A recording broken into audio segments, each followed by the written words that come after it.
Hi, this is Peter Godinez, your ambassador with KADY TV, with a segment of Meet the Candidate. And as usual, I get to meet very influential, very impactful people in our community. And I have the wonderful Martin Hernandez here, and he is running for the Ventura County Supervisor, and that's the 3rd District, right? That's correct. And tell us where we are here. We're in a very special place, and maybe why it's meaningful for you. Absolutely. Thank you for the opportunity. We're at the Ventura County Government Center here at the corner of Victoria and Telephone Road. This Veterans Memorial was erected recently, expanded, and with the extra flags honoring each branch of the service. It's very meaningful to me as a veteran. I'm a United States Air Force veteran. I have 2 sons who have served in the military. One honorably discharged from the Marines. The other son's active duty in the Army, stationed at Fort Gordon in Georgia. And I'm just really proud of their service to our country, and it's really given me the discipline and the fortitude to do what I do today on an everyday basis. So really proud of my veteran status. Well, this is a very special place, and I'm glad we actually picked this out. So Martin, tell us a little bit about yourself. You're such an incredible looking man, and I just want to find a little bit out. So tell our audience how this all began. Sure. Well, actually it began in Port Hueneme. Honestly, I was born in Port Hueneme and born to some wonderful parents. My father was an immigrant from Michoacan, Mexico, came to the United States as a young boy to help send money back to his family, help support his family back in Mexico. His name was Manuel Hernandez, my biggest teacher and mentor. I really use him as an example in raising my family because him and my mom, Annie Hernandez, who he met here in Ventura, actually she was born in Tortilla Flats. Oh, really? History. That's a good amount of history. Right. So he met her and was an agricultural worker, actually a foreman for a local agricultural business. And when I started going out in the fields with him as a foreman's son, I was probably 4 or 5 years old. Some of my fondest memories going out there, spending time with my dad, of course. He was the boss, the patron. And what I really admired about him the most is how he treated everyone with dignity and respect. No matter if there was the newest guy on the crew or it was his boss, he treated everyone with dignity and respect. And to have that kind of example throughout my life, and not only did it do there, but obviously in the home, treated my mom with respect and love, and just was a great provider, a wonderful role model. Taught me everything from how to build go-karts to building slingshots. I mean, I couldn't have asked for a better role model. Wow, so you were a child at one time then, huh? Believe it or not, with all this gray hair, yes I was. Yes, I was. So went from there to, at 18 years old, I knew I wanted to do something different than just stick around here and maybe flip hamburgers. So I joined the United States Air Force, became a medic, was with them 4 years, stationed in Tucson, Arizona. And I think it was at that time that I really found a passion for what my calling in life was, and that was helping other people. It was my first introduction to working with the most vulnerable of populations, some retirees and dependents of retirees, working in the emergency room, the intensive care unit, driving ambulances, working the surgery ward, just rotated throughout the whole clinic. But what it taught me was how to be compassionate, empathetic enough to sit and listen to their stories. 'Cause a lot of these folks were the last of their generation. They didn't have family coming to visit, so I loved spending time by their bedside and learning more about them. Wow, what an finding out that they're a person, not just a patient. And so it really gave me an appreciation for helping them through their struggle of recuperating and getting out of the hospital and being healthy again. So I took that, got out of the military, worked for some doctors for a little while as an ambulance company as an EMT, went into the family business for a while. My father, as a foreman, was there long enough until they phased out citrus pruning, which was he specialized in. And he bought their equipment. My brother took the contractor's license, also named Manuel, and we started a business of Hernandez and Sons, which is a very well-known citrus pruning business. We did work for growers, Jim Lloyd Butlers, the McGrath family, all over the county, and employed over 100 employees each year, over $1 million a year payroll budget, and took care of a lot of families and helped them take care of their families, and it took care of us. And my dad forever was humble, never bought a new car, never bought a new truck, Wow. So he was just happy doing things for other people, so that reinforced my lifestyle as well. Did you have to share the spotlight with brothers and sisters? Did I hear that? I'm sorry if I missed that. No, it's quite all right. 2 sisters, 1 brother, all older. No, I didn't. We were just a really well-connected family. We stay connected today. They have shown me so much love and support over my life. I couldn't have asked for a better family. I think if God gave me a piece of paper to write down what I wanted as parents and brothers and sisters, I couldn't have done a better job than what he did and what he provided me in my life. And the good part about that is that my wife of 20 years, her name's Holly. Okay. We live in Santa Paula. We've been there over 20 years. We raised 4 boys, 5 grandkids, believe it or not already. The oldest 17 and the youngest 10 months old. Wow. We were able to pass on those same values and principles to them as well. And many dinners together at the dinner table, just like I had when I was growing up. So we've been watching them long enough now to see them starting to pass it on to their children, our grandchildren, and being a service in the community, coaching baseball and other things like that just make us really proud. Well, that Breaking the Bread table series is quite an experience, isn't it? Absolutely. Nothing like it. Now, presently, you are a city council person in the city of Santa Paula. Correct. Is that correct? Correct.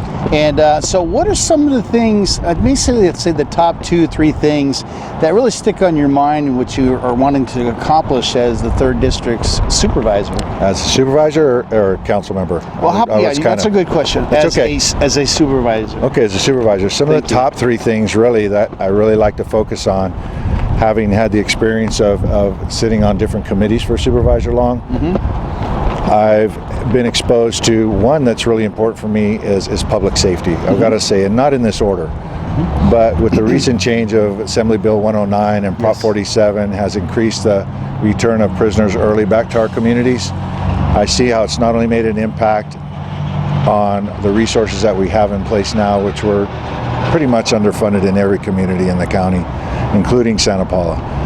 So there has been, since 2011, the county probation chief, Mark Varela, has been in charge of creating this community correction partnership that has members from the district attorney, public defender, the courts, nonprofit agencies to look at how are we going to deal with this influx of early release prisoners, not just within our criminal justice system, but also how do we help with rehabilitating and really get to the goal and the heart of what AB 109 was about, and that's reducing recidivism. Yes. And so I really like how they're integrating not only the public sector but the private sector to provide the best opportunities for those who are returning from prison to have a better chance of doing what they really want to do, and that's provide for their families as well.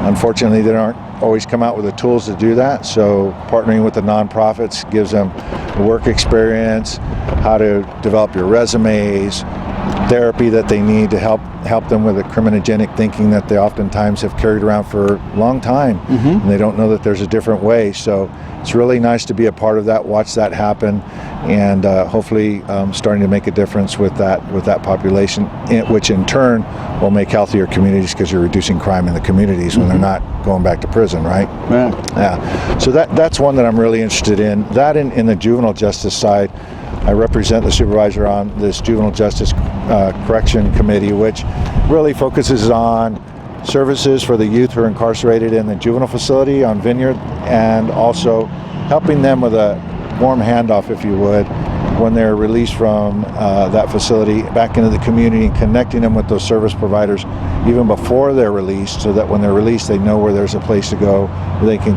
continue to get support and hopefully not have to continue that behavior, so that they're then entering the prison system someday. That makes sense. So that to me is really important, changing lives at the early end, getting into the prevention, the intervention aspect of what law enforcement's really about, public safety should be about. Healthcare is also really important to me. Prior to working for Supervisor Long, I was working for Interface Children Family Services as a director of a family resource center in Santa Paula.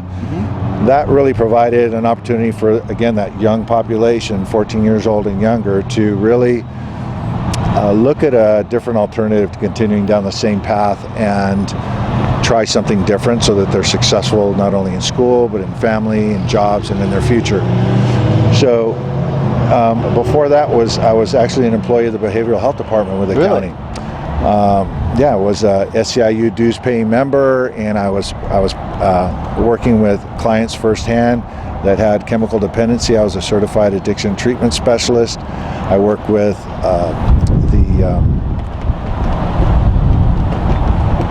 oh my gosh, draw a blank. That happens. It happens, right? Must be the sun. You're doing a lot of work. Dual diagnosis program. Okay, good. I knew that was coming. So that's when folks have not only a diagnosis of chemical dependency, but they also have mental health issues. Yes. So it just really exacerbates that situation. So one more time, I was introduced to another population that was really vulnerable in our community. So it's really important for me to maintain access and care for our vulnerable populations in our community, the seniors, those with mental health issues, veterans, homeless populations. Matter of fact, the county appointed me recently to a continuity of care board, which gets some federal dollars to look at how they can improve access for homeless populations into the healthcare system, maybe some transitional housing, maybe some permanent supportive housing. So I was asked to be on that board this last year. The other board that I'm really proud to accept an appointment from the Board of Supervisors was the Community Health Centers Board. And what that does is it manages 19 federally qualified health clinics that are a system within our county that gets federal dollars, primarily to make sure that there's access to mental health and homeless individuals primarily. But this board is designed to look at how that clinic system is designed and also how to reduce the access issues so that these people feel more comfortable coming in and getting the treatment that they deserve. So I think, and the other one that I would say, you asked for three. The third one would be three of many, really. But the third one. Third place tie, so go ahead. Yeah, right. So the third one would be managing our natural resources. I mean, it's obvious that we're in a drought. We've been in a drought for almost 4 years. Actually, we just met that milestone of 4 years. And the state recently, as of January, passed the the Sustainable Groundwater Management Act, which is going to require every groundwater basin, particularly focusing on high or medium risk basins, which means the underground water basins and where they draw the water from. Some of those have been in such a serious state of drought and the consumption has not changed much. There is some reductions with regards to communities focusing on conservation, but that law is going to require these basins create an oversight agency that is going to create a plan. They have 5 years to develop a plan. Right. So that once that plan's adopted, reviewed and adopted by the State Department of Water Resources, then that plan is really designed to how are they going to manage and sustain that basin for the next 20 years. So I think it's really a good opportunity for us in the county to work collaboratively for a resource that frankly none of us can live without. Right. Being such a big agricultural county, as you know, over a $2 billion a year industry, you know, the agriculture, the food on our table, we export the food all over the world, creates a lot of jobs. So, you know, water is really the lifeblood of this county, and I'm glad to see that the state has assisted us with creating an opportunity for local people to work together to manage that. There's that, and then of course you heard of SOAR, yes. You know, Save Our Open Space and Agricultural Resources. That's coming back to the voters this coming November. They're redesigning that text. All I can say about that is I haven't seen that text, so I can't tell you at this moment whether I support or don't support that. All I can tell you is that to be determined, exactly. All I can tell you is that what has been on the books has worked so far in terms of maintaining the open space in the agriculture and allowing the agricultural farmers to continue doing their business. So, you know, I was born and raised here. Like I said, born in Port Hueneme, walked these agricultural fields as a child, worked in them as an adult, and got to know a lot of the growers. I know how hardworking and how wonderfully they take care of those resources already, right? So we're not really telling them something new. They've been doing this for generations. Seriously. But it really helps, I think, protect them and the open space, particularly from encroachment, from growth, and just doing it more wisely. That's all. I'm not saying it can't be done ever, It just has to be done wisely, and I'm okay with that. Well, those are three solid items, and I think you got a lot of exposure time because I think 1,000 cars went by. Awesome. Thank you for not honking at us while we're doing Excellent, that. right? But Martin, you are a true leader. Thank you so much for spending time with us. My pleasure. And I just Thank want to you. introduce you to Martin Hernandez, again, 3rd District Supervisor. So get out and vote, will you? So this is Peter Godinez, KADYT, your ambassador. Until next time. Thank you.